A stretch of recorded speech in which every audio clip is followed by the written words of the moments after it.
Hi guys, I'm Shmee, hello and welcome back to the channel where you join me today at the Porsche Experience Centre at the Hockenheimring in Germany to go for my first drive in the brand new Porsche 911 Turbo S. Now the Turbo S has always been about the quickest point-to-point dailyable super sports car that money can buy. This is the new 992 generation and today I'm going to head out to the German Autobahns to see what this is like when you put your foot down. Now I'm going to be driving this striking racing yellow example which has the sport design package. We'll take a look around the car as well as the grey one here that doesn't have that package, but just to take in some of the differences, and we've also got a Turbo S Cabriolet to check out too. Needless to say, I'm quite excited to see what this is going to be like. 650 horsepower, all-wheel drive, a new 8-speed PDK dual-clutch gearbox, and, well, it's the new Turbo S. Let's take it on out then and see what it's all about.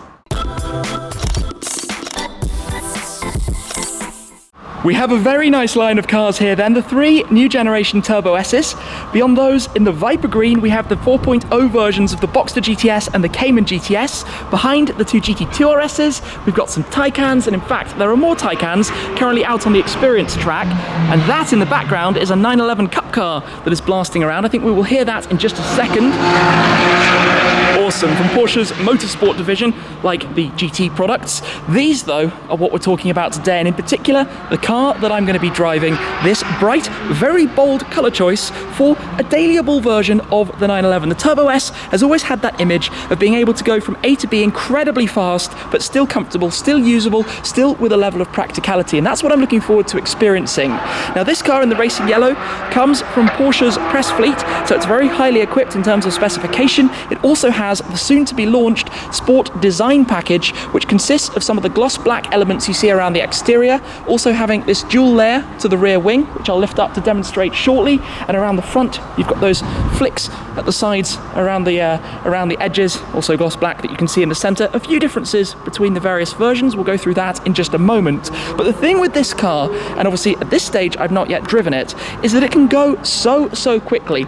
And to give you, I guess, some of those numbers for perspective, the 0 to 100 km/h time, 62 miles per hour, in this, thanks to the four-wheel drive, the 8-speed dual clutch, and having 650 horsepower, is a mere 2.7 seconds quoted, and I'm led to believe it's probably even quicker. 0 to 200 kilometers an hour, 124 miles per hour, is still just 8.9. Now that's very fast. We'll see how it pulls further up when we're on the Autobahns later on, but that comes thanks, like I said, to having all-wheel drive, also to having the dual clutch with launch control, but traditionally the rear-mounted engine, in this case the 3.8-litre twin turbocharged flat 6 that makes 650 horsepower and 800 Newton meters of torque. Now you can't really see all that much of it. We do have the Cup car blasting around in the background. As you come to the car, the door handles lift open like that. You just open up this very quickly to come round towards the back. It pops open the engine cover, and that's about all you can see of the engine itself. But not to worry, don't need to see exactly what that looks like, just need to know that it goes. So inside here, we don't actually have the leather interior. We've got the regular interior finish, but we've got the digital displays for the dashboard. There's a central infotainment screen. You've got that new and well-discussed park reverse neutral drive lever in the center, the small steering wheel that you expect in a sporty derivative of the Porsche. But this is a 2+2, you know, there are some small back seats there. Not going to fit the biggest person in the world, but let me climb on in, just slide the seat back for a moment to take a seat in here and get this started up so that you can hear what it sounds like with the sports exhaust. Of course, it's keyless, the key is in my pocket. You now have this toggle still on the left to turn it, and this is actually one of my first times driving the new 992, so let's bring this into life. There we go, a grumble, very purposeful. We've got, I think, a control here for the exhaust, so you can open that up. In fact, you've got quite a few different modes. We'll go through these when we're driving, but just put it into Sport Plus for the moment. In fact, I'm having quite a Porsche period at the moment, because I very recently experienced a lap of the Nürburgring Nordschleife in the GT2 RS MR, and I also drove the 991.2 Speedster, one of the purest driving experiences. But this is about being a daily Porsche, a daily driver that doesn't scream and shout. If you didn't have it in bright yellow, it could be almost quite discreet. I say just a 911. Of course, a 911 is already a premium luxury vehicle, but not one that you expect to be quite as dramatic as it is. A car that you can drive fast around a racetrack, but also drive comfortably into the office if needs be. We've got some nice tech details. For example, we've got the X-Sight LED matrix lighting system. You have almost those X's that run around the main beam light in the center, the running lights down towards the bottom. Of course, we've got all sorts of sensors, lots of openings, all here for cooling, ventilation coming through to the braking systems. We've got the carbon ceramics on this car. I think carbon ceramics are standard. In fact, Turbo S, oh, there we go. It just opened valves. I guess it warmed up just a touch right as I came around towards the back of it. This car very highly equipped, 20-inch wheels at the front, 21-inch at the rear. It used to be 20s all round on the previous generation, but I think probably enough chit-chat for the moment. We will check more of this out, I think, when we come back, see how the roof works. But let's hop on board then to go out for a drive, my first drive in the new Turbo S, to experience firsthand exactly what this car is going to be like. Here's the thing about the Turbo S. When you're driving like this, just some ordinary roads, and we are making a beeline towards the Autobahn, it is comfortable. The seating position is great. It's not very loud at all. The gearbox is smooth and easy. There's good sound deadening. It is a daily car. Ignoring the fact that you have 650 horsepower underneath your right foot, this is the kind of car that you can just cruise in and drive amongst normal traffic. It's like getting into a Golf.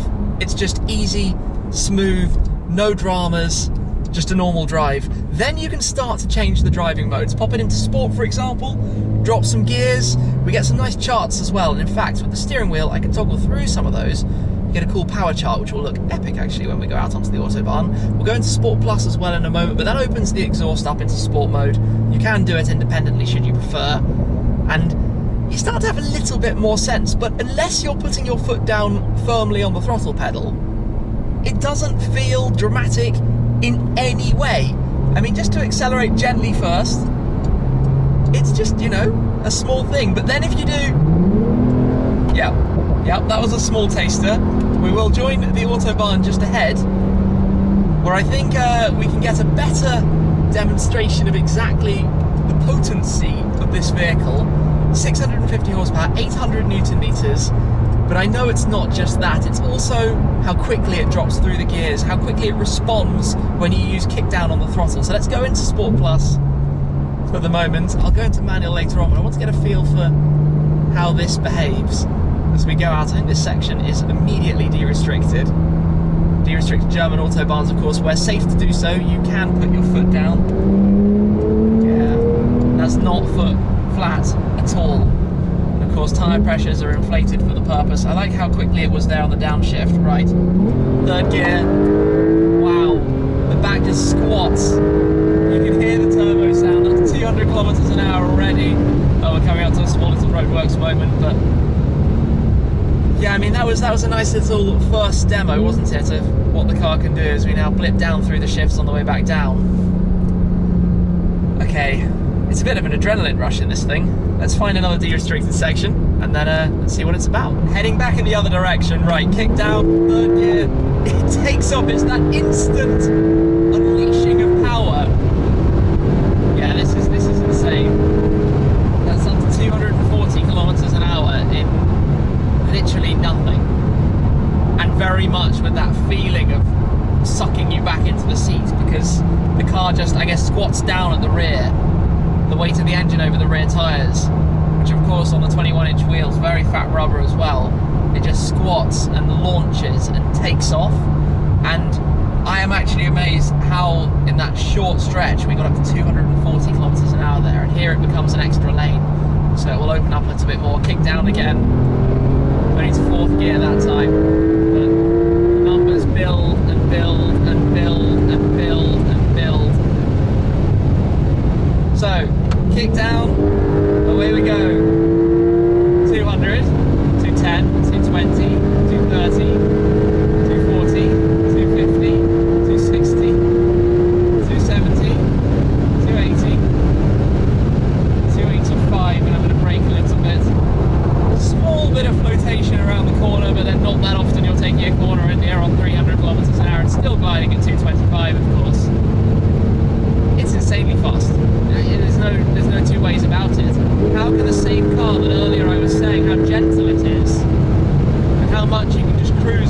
long in it and daily it and, you know, be relaxed driving it, how can it also do that and accelerate like that? Because this car is bright yellow, people must just see it hurtling down a dead straight road.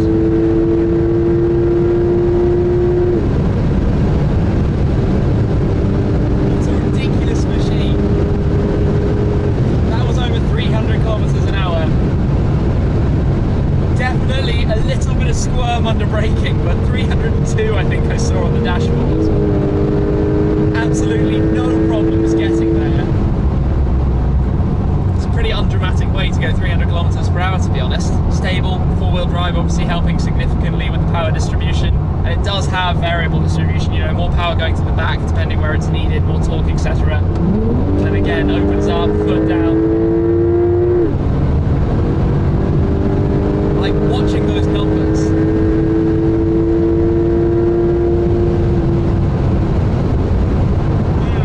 This is one quick old thing. But the thing that gets me is that despite it being this fast, and I mean this is what it's supposed to be, it's not crazy, you know, exciting, it's not dramatic, it's just really, really fast. A fun thing for a moment, coming past us is one of this car's competitors, the McLaren Sport Series, a 570S Spider. That is one of the cars that goes up, well, against this, alongside the likes of the Audi R8 and that kind of thing. So the top speed of this car is 330 kilometers an hour, which is 205 miles per hour. But I feel like you'd get there so quickly that surely it can go faster. Surely it can go faster. And obviously with carbon ceramics, you get the most benefit from those when you're on a racetrack because they're resistant from fading away under heat quite so much. Obviously very confident in this kind of braking environment,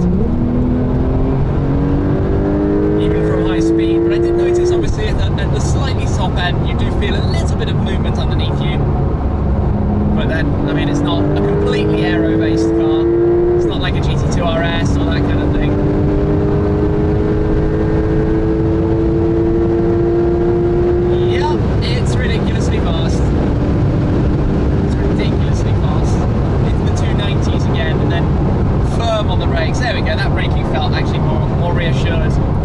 Also go manual, pressing a button, then we're relying on the paddles on the back of the steering wheel, up to the 7,000 or so red line and straight into it. Definitely got there quite a bit quicker than I expected. To be honest, the Sport Plus does such a good job in automatic for this type of driving. I'm actually just going to keep it in auto because I feel like it knows what I want and it kicks down so incredibly fast. Even when you're getting a move on like this, you can of course pop the car back into normal mode, and when you're back in normal, oh, nice G63, it's again quieter, the exhaust valve is closed, it's still just as fast, it's so docile, it's mind-boggling. And then of course back into Sport Plus, you also have the button on the steering wheel, 20 seconds of Sport response, full power, full steam ahead, following other cars, the general traffic flow at 250 kilometers per hour. I'm normally a person in the camp of the most dramatic, crazy, exciting experience that I can have, and this isn't that, even though it's really very fast. This really is, not in yellow mind, the car that you can drive to the office and it's just a Porsche 911, or it's the car that you can go down the Autobahn at 300 plus relatively easily. And for that purpose, does anything else do it any better? When you're overtaking someone else going 250 and you're going over 300, I mean that was 304, I guess point proven, it does 300 plenty easily enough. What a lovely thing to drive, and like a 911 obviously, the steering is fantastic, the feel is great, the materials and quality is all very high, everything about it is just a brilliant package overall. I'll show you around a little bit more though, some of the other tech, functionality, and the thing I really don't like about the dashboard. I am back now at the Porsche Experience Centre, where conveniently we have a nice open straight to try this car's famed launch control. Four-wheel drive, insanely fast, quoted as 2.7, but tested quite often as quicker than that. So we're in Sport Plus at the moment. You don't really have to do anything other than hold your foot firmly on the brake, press your foot firmly on the throttle, let go of the brake, and away you go. And I think for added bonus, we can press Sport Response. I'm gonna have to hold on tight because I know quite how fast this is going to be. Let's give it a go. Launch control activated, go. Oh my word.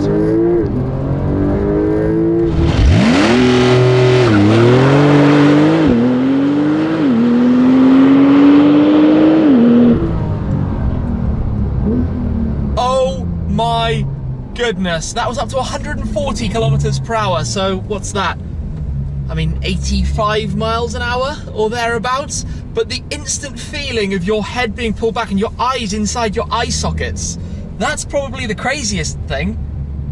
Like, I almost feel like the G-forces make you almost want to black out from it. That's insane. Right, I'm gonna do one back the other way. This car's launch control is absolutely absurd. And it's so easy. Just in Sport Plus. 5,000 RPM, go. Oh, every time.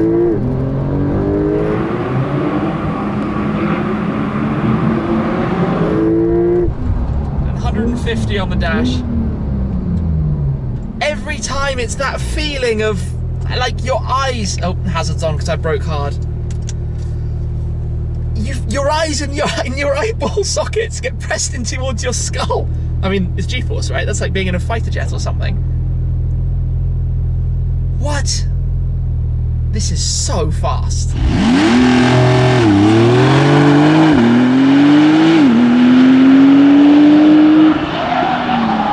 Return to the same spot where I began earlier, so back alongside the other two Turbo S's, which we'll hop out to take a look at the specs of very shortly, but I'm still trying to process that launch control experience. How phenomenally quickly this car gets a move on without breaking a sweat, no loss of traction, just maximum attack, full speed, and it's so quick it makes you rewrite how you understand launch control. And I've experienced a lot of fast cars, but this is so quick. Now there are a few more things I would like to show you about this car, some of the tech, some of the screens, some of the inside things. I talked a bit about the dashboard earlier, but here on the central screen, you will see at the moment we are in, and it wakes up as you put your finger towards it, which is clever. We're in the normal drive mode, but I've manually raised the rear spoiler, so we can go and see what it looks like when it's up in a second. But as well as raising the spoiler, it also lowers a rather trick front splitter to help with stability. I'll show you what that looks like when we hop out as well. Now, if I pop it into Sport Plus, press there, you can hear, of course, it opens up the exhaust valves, things get a little bit louder. I think probably if we go back into normal, yeah, almost instantly we've got stop start, cuts out the engine. Now I want to talk about this display. In traditional 911 fashion, you have those 5 different elements of the dashboard. A central rev counter, and on the left, a large digital display. Of course, it used to be an analog display, now you have a digital screen separated into 2 parts, and the same over towards the right, a lot of which you can customize and change. But the big problem with this display is if I bring the camera back to the driver's viewing position, you completely lose the one on the left and the one on the right. You cannot see them at all without significantly moving to the side. Now I know over to the left you just lose the time and you lose the temperature, but over to the right is where you have your fuel gauge and your range to empty, and of course that's kind of information you want to see, but from my position I cannot see it without majorly leaning around to the side either way, which I find quite an odd quirk of the 992, and this is the first time I've ever actually in full featured a new Porsche 911 992 generation on the channel. I think I have driven a Carrera 4S before, but obviously the Turbo S is the big boy of the family at the moment, so I find that setup a little bit odd. You can change using this toggle some of the screens, for example G-force, Sport Chrono. Sport Chrono is standard on the Turbo S. You can bring up the navigation map, which is a great view as well. Also got your trip and some other bits and pieces and different bits of information, obviously, as you then change through the various driving modes and even individual. Yes, it tells us spoiler extended, reduced ground clearance on the front. It actually shows the little graphic down there as well, highlighting that. Now the steering wheel itself is quite small, great feel to it, small diameter, exactly how I like a sporty steering wheel to feel. You've got these floating buttons either side as well, just for some of the controls, which is always great. Your adaptive cruise control, and it has things like speed limit readouts, adaptive cruise to detect the car in front, assisted brake braking, emergency braking, etc, etc, the things you probably expect to see on this car. I've been driving mostly in the normal chassis setting. Sport obviously firms things up, and Sport is default when you're in Sport Plus, or you can do individual, where you can go in further and configure various things. But we'll leave it in Sport Plus just to keep the rear spoiler extended for when I hop out in a moment. Inside, piano black trim, all quite difficult to keep free of fingerprints, which I'm not the biggest fan of. Obviously, the razor shaver style gear selector, reverse neutral drive has been well discussed back when this car was introduced. We've got heated seats. We've actually got a large glass sunroof as well, which is quite nice up ahead. That opens, he says, which way do you do it? From the outside, you can't really tell that the car has it, which is quite neat, but obviously nothing like driving with the roof open for a little bit of wind in the hair. Just close that back up for the moment, make sure I get this right. Does it tuck straight back down? Yes, and you've also down here got a blind that you can close as well if you want to have that completely shut up, nice and easy. So what else do you have in here? I mean, all of the usual things you might expect to see. I do like how it wakes up when you come close towards it, you know, the map. Everything works fairly well, not too much of a lag or wait for anything. Go through all the settings and find everything that you might expect to be able to find all through that. You've got a few controls, things you want to jump to very quickly. The Porsche dynamic chassis control, the exhaust if you want to change that, and obviously your climate and temperature settings mimicking the selector. So I think that's pretty much it for up front. Let's shut it off for the moment because I want to show you the spoiler and this front splitter. It's very, very clever. You can see what I mean by the roof seamlessly integrating. There's no obvious cutout for a sunroof that you have up there. So around back, the spoiler is currently lifted. It leaves this lower section in place. Obviously the arms lift it maybe 10 centimeters or so up out of the back for a bit more downforce, keeping the back of the car planted slightly further down. Should have pointed out as well, we've got the center lock wheels on this car. And if we come around towards the front, check this out. That sounds like the cup car for sure, blasting back around. It lowers this rubber splitter, which obviously takes away some ground clearance, but it helps keep the front of the car planted to the ground. It also means you have a soft layer, so you're not scraping something expensive or a bit of bumper. You have that rubber layer that's pressed down and pushed out towards the front. So overall, pretty nice. Other things to point out, obviously the comparison by having the sport package on the exterior, design package. The car without has body painted all the way across the lower front bumper, around the sides as well. We've got carbon mirrors on this, those are nice. Have the intake's signature design feature from the turbo, always. You notice different name badging choices as well that you can have. 911 Turbo S, just 911. I think you can have just Turbo S.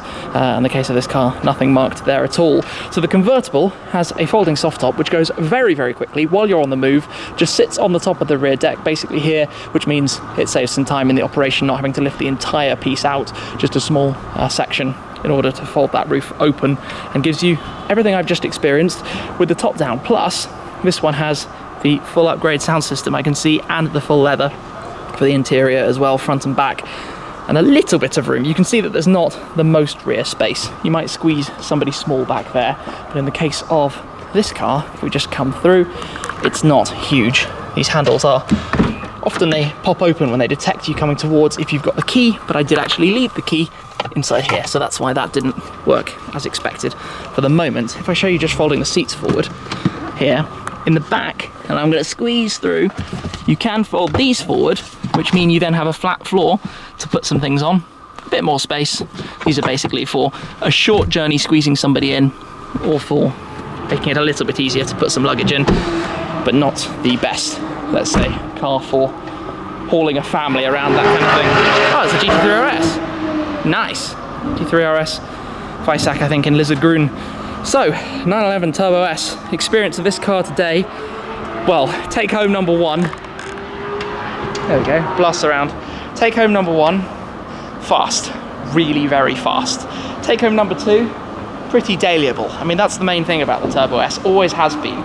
Even though, confusingly now, the normal base models, the Carrera, Carrera S, 4S, etc., are all turbocharged engines, the Turbo was always the flagship daily 911, and it retains that nameplate, even though the Taycan is also a Turbo. It's very complicated, but today has kind of opened my eyes to how quick this car can go. I mean, I probably last drove a Turbo S prior to buying my GT3 when I had that, so I guess I've learned a lot more about the 911s and the feel, and obviously if you push this around a track, it's equally exciting. But where it is, I think it really comes to life, is pure speed. It's the drag strip instant victor. Not many things are going to be able to beat these off the line, and then be so easily dailyable as a driver car as well, just to go out and, you know, cruise in if needed. So yes, what an experience. Awesome to come down here to the Porsche Experience Centre in Hockenheim, at the Hockenheimring, and to experience the launch control experience 300 kilometers an hour, which, by the way, 304 would be 188, 189 miles per hour. That's really quick. That's really very quick for a daily car, isn't it? Well, thank you very much for watching, guys. That is going to be it for now, and I'll see you again very soon. Cheers.